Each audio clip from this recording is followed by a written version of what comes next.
Welcome दोस्तों।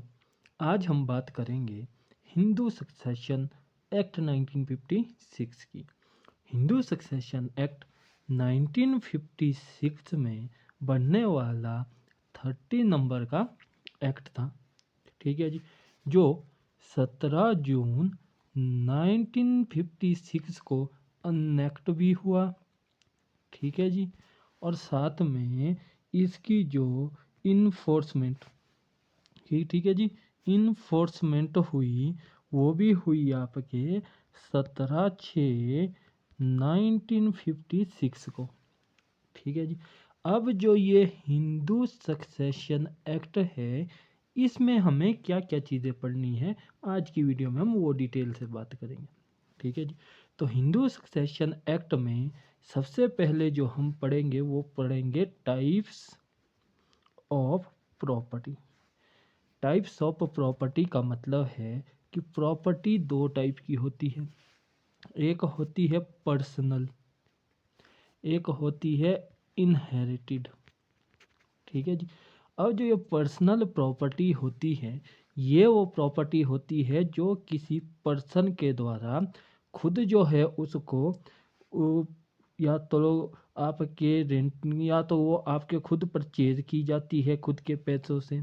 ठीक है, या वो खुद आपको उसको मेंटेन करता है, या खुद जिसको हम सिंपल वर्डों में बोलते हैं कि ये प्रॉपर्टी इसने खुद बनाई है। ठीक है जी। तो वो जो प्रॉपर्टी है वो उसके पर्सनल में आएगी।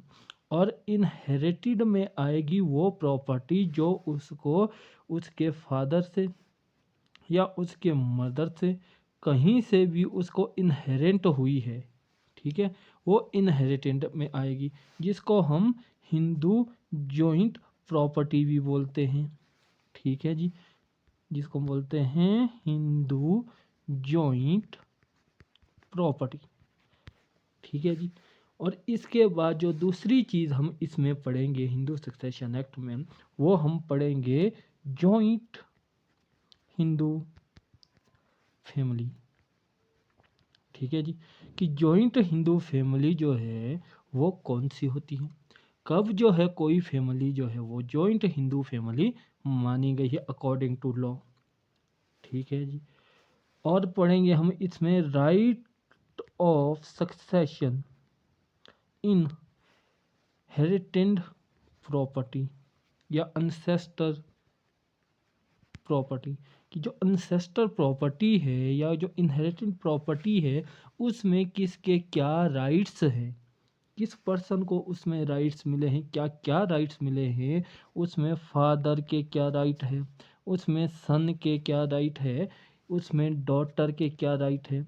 ठीक है जी, ये सब चीज़ें जो है हम इस हिंदू सक्सेशन एक्ट में पढ़ेंगे।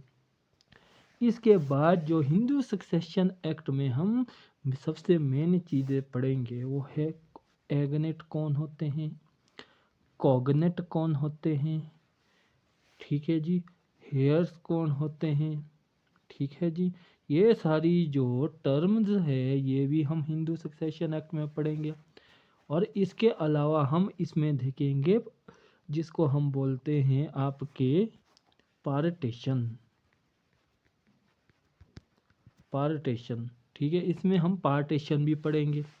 ठीक है, किसको कितना राइट्स मिलेगा प्रॉपर्टी में वो भी पढ़ेंगे। ठीक है, फिर हम इसमें पढ़ेंगे मेल्स प्रॉपर्टी के बारे में या मेल्स राइट्स के बारे में, ऑफ सक्सेशन राइट्स के बारे में, जो हम सेक्शन 5 से लेके 8 तक देखेंगे। ठीक है, सॉरी 7 से लेके वो देखे 8, सेक्शन 8 से लेके वो देखेंगे हम 14 तक। ठीक है जी, फिर हम देखेंगे फीमेल सक्सेशन, जो हम देखेंगे 15 से लेके 24 के आसपास तक। ठीक है जी, उसके बाद हम देखेंगे डिस्क्वालिफिकेशंस। ठीक है जी, कब जो है कोई जो पर्सन है वो डिसक्वालीफाई हो जाता है किससे, उसके राइट टू सक्सेशन से। ठीक है जी, उसके साथ साथ हम इसमें देखेंगे इंटर स्टेट सक्सेशन। ठीक है, टेस्टामेटरी सक्सेशन, ठीक है जी, ये किस टाइप के सक्सेशन होते हैं। साथ ही साथ हम इसमें देखेंगे effect of will and gifts in inherited property या ancestor property, also in other जो है वो पर्सनल प्रॉपर्टी। ठीक है जी। इसके अलावा हम देखेंगे right to inherent the property of person या फादर।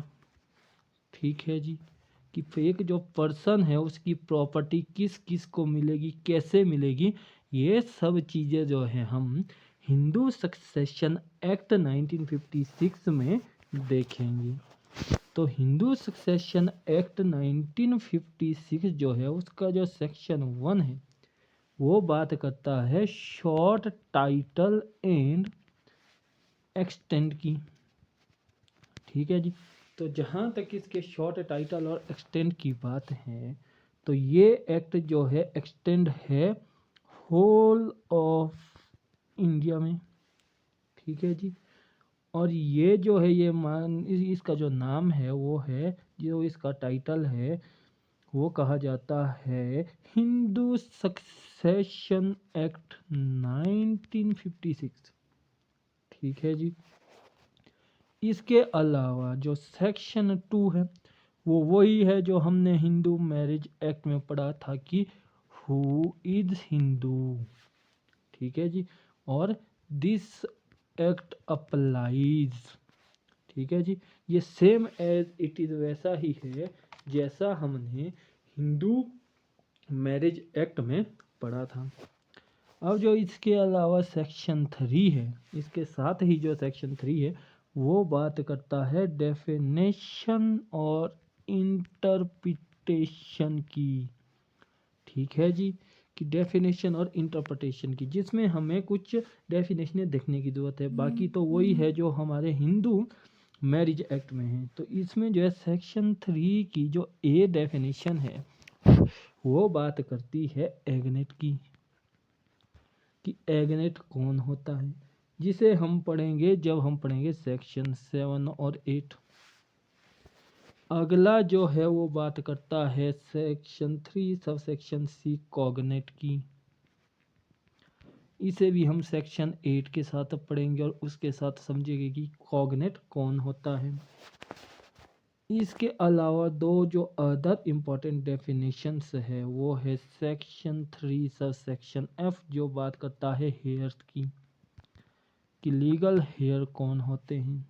ठीक है। और सेक्शन 3 सब सेक्शन जी बात करता है इंटरस्टेट की, कि इंटरस्टेट सक्सेशन क्या होता है, जो हम सेक्शन 30 में देखेंगे। ठीक है जी।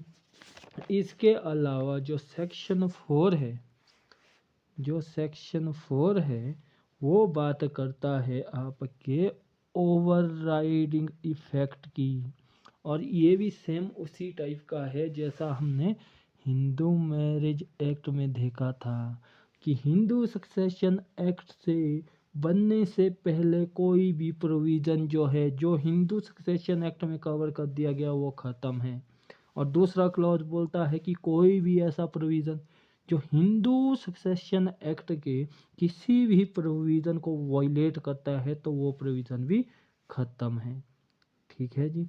तो ये जो है हमने आज इसका डेफिनेशन का थोड़ा पार्ट जो है वो देखा, जिसमें हमने सेक्शन 4 तक इसको कवर कर लिया है।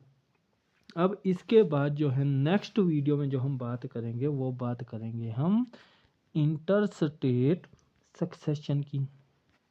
ठीक है जी। जिसमें हम नेक्स्ट वीडियो में सेक्शन 5 और सेक्शन 6 पढ़ेंगे, जिसमें हमको पर्सनल प्रॉपर्टी के बारे में पढ़ेंगे। साथ ही हम पढ़ेंगे हु इज कोपार्टनर, कि कोपार्टनर कौन है। ठीक है। और साथ ही पढ़ेंगे हम पाइस ऑब्लिगेशन। ठीक है जी, कि पाइस ऑब्लिगेशन क्या होता है। तो ये सब जो है हम कल की वीडियो में डिस्कस करेंगे। ठीक है जी। तब तक के लिए आप चैनल के साथ जुड़े रहें और चैनल को सब्सक्राइब करें। Thank you.